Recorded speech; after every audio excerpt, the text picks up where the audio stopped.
ఈరోజు నందమూరి తారక రామారావు గారి 28వ వర్ధంతి సందర్భంగా వారి కుమారుడు నందమూరి మోహన్ కృష్ణ గారు, ఎన్టీ రామారావు గారి మనవరాలు నందమూరి మోహన్ రత్న గారు, మోహన్ రూప గారు, అట్లాగే జూబ్లీ హిల్స్ ఎమ్మెల్యే మాగంటి గోపీనాథ్ గారు, Telugu film producers council secretary Prasanna Kumar గారు, అట్లాగే మన Filmnagar housing society member committee member Bhaskar గారు, ఇంకా మన వాళ్ళందరూ ఇక్కడికి వచ్చి ఇవాళ ఎన్టీ రామారావు గారి విగ్రహానికి పూలదండలు వేయటం జరిగింది.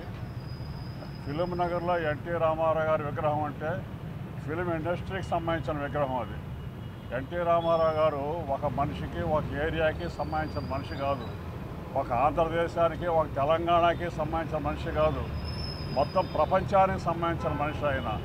అటువంటి ఎన్టీ రామారావు గారిని మనం ఎప్పుడు కూడా ఎక్కడైనా సరే ఆయన గురించి మనం మాట్లాడుకోవటం, వారి గురించి మనం ప్రతిరోజు వారి సినిమాలు చూస్తాం. కానీ మీ అందరి థియేటర్లో కూడా ప్రతి ఊళ్ళోనూ ప్రతి థియేటర్లోనూ వారి సినిమా ఆడుతూనే ఉంటుంది ఎప్పుడు కూడా. ఇవాళ ఆయన ఉన్నా లేకపోయినా కొన్ని లక్షల కోట్ల మంది ఆయనకు అభిమానులు ఉన్నారు భారతదేశంలో. అందుకని ఇవాళ ఈ ఫిల్మ్నగర్లో ఈ కార్యక్రమం పెట్టినందుకు, ఇక్కడికి మన వాళ్ళందరూ వచ్చినందుకు వాళ్ళందరినీ మనస్ఫూర్తిగా అభినందిస్తున్నాను. ఈ విగ్రహం పెట్టినందుకు కూడా మన నందమూరి మోహన్ కృష్ణ గారే. వారు కనుక ఆ రోజున ఇక్కడ విగ్రహం పెట్టాలి అని అనుకోకపోతే ఇవాళ ఇక్కడ ఈ విగ్రహం కూడా ఉండేది కాదు. అందుకని వారిని మనస్ఫూర్తిగా అభినందిస్తున్నాను. అట్లాగే ఈ విగ్రహాన్ని ఆ రోజున ఓపెన్ చేసింది మన మాగంటి గోపీనాథ్ గారు, ఎమ్మెల్యే గారు.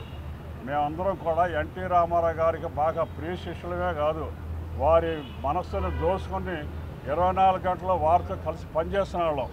నా అదృష్టం మీద నేను ఆయన సినిమా మోహన్ బాబు గారు, రాఘవేంద్ర గారు తీసిన సినిమా మేజర్ చంద్రకాంత్ సినిమా కూడా నేను పనిచేసే ఆయనతో పాటు.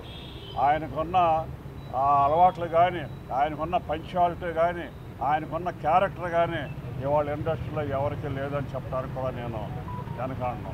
అంత బ్రహ్మాండమైన మన నందమూరి తారక రామారావు గారు ఇవాళకి 28 సంవత్సరాల క్రితం వారు మన వదిలేసి వెళ్ళిపోవటం, వారి విగ్రహం పెట్టుకుని ఇవాళ భారతదేశం అంతా ఎక్కడైతే ఆయన విగ్రహాలు అన్ని చోట్ల కూడా పూజించుకోవటం మన అదృష్టంగా భావిస్తూ నేను సెలవు తీసుకుంటున్నాను.